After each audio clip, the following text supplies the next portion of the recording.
Le microbiote interne. On appelle microbiote l'ensemble des micro-organismes vivant sur et dans le corps humain. Il existe plusieurs microbiotes, le microbiote buccal, le microbiote cutané, le microbiote respiratoire, le microbiote vaginal et le plus connu, le microbiote intestinal, qui peut contenir jusqu'à 1 kg de microbes. Le microbiote intestinal regroupe plusieurs types d'organismes qui appartiennent à différents groupes. Les bactéries, les virus et les champignons.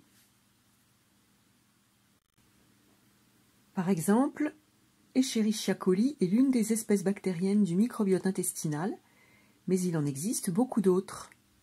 On trouve aussi les bactéries du groupe Lactobacillus, ou encore celles du groupe Bacteroides.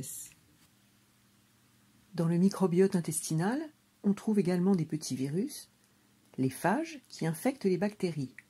Le plus célèbre d'entre eux est le phage T4, qui s'apprête ici à infecter une bactérie Escherichia coli, colorisée en bleu sur la photo.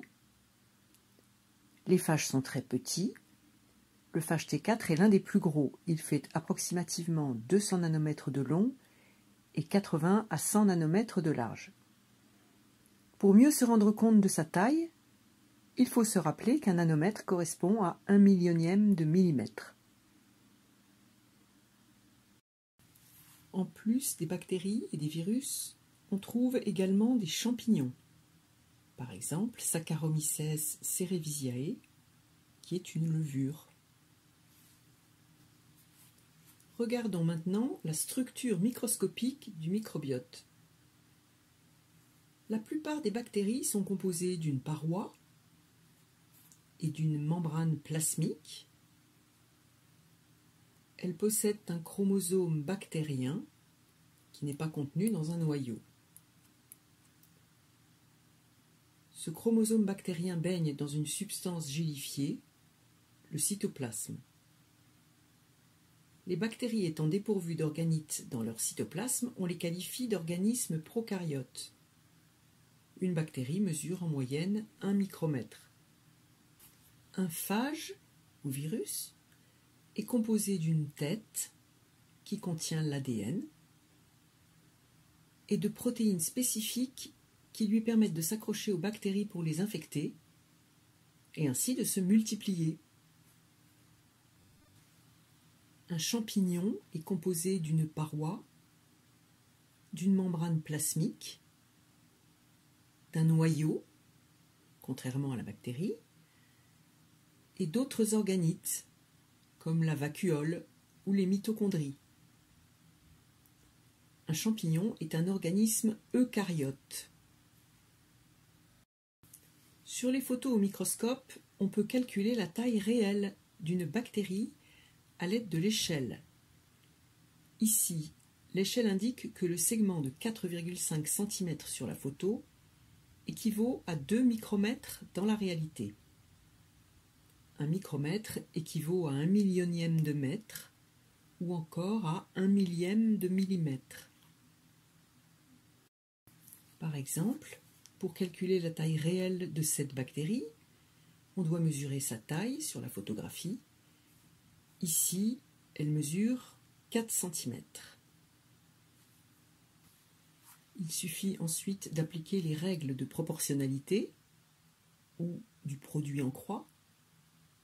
On multiplie 4 par 2 et on divise par 4,5, ce qui donne environ 1,8 micromètre.